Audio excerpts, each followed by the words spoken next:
it's not going anywhere. It's always here. Like, we're always dealing with it. It's just not top of mind all the time until like it's in the news that a poultry farm had to, shut down or euthanize birds because of it. We're always dealing with avian flu or, COVID hasn't gone away. There's just so many issues as a zoo that we're constantly keeping on top of. The avian flu, now sweeping through poultry farms, has actually been in the United States since 2014.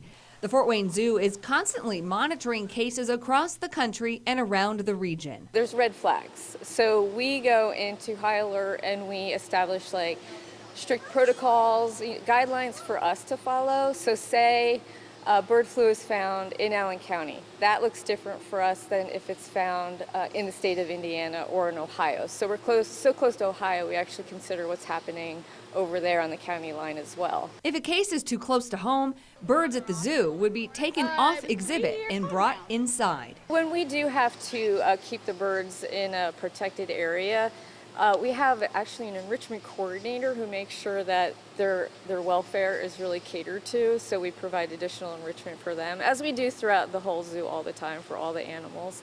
We want to make sure that they have choice and control when they're in their protected areas, so we do everything we can to make sure their welfare standards are met. If bird flu cases were really high right now, we would consider locking down the dome.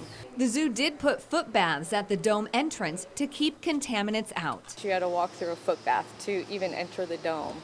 So that is like one of the first precautions that guests are taking, not even knowing it, when they enter a bird area. Lucky for us, these birds aren't really susceptible to bird flu. It's mostly hitting animals like waterfowl, like geese. And then we're really precautious about our chickens and peafowl. Over the winter, the zoo brought the peacocks inside. There was a lot going on behind the scenes people didn't know about, not just from bird flu, but we moved them in because it was really cold this winter. So we established a really nice holding area for them and moved them inside. You prevent them from being exposed to too cold temperatures, but you're also protecting them from bird flu. The African penguins aren't out yet, more because it's not warm enough, not because of bird flu risk.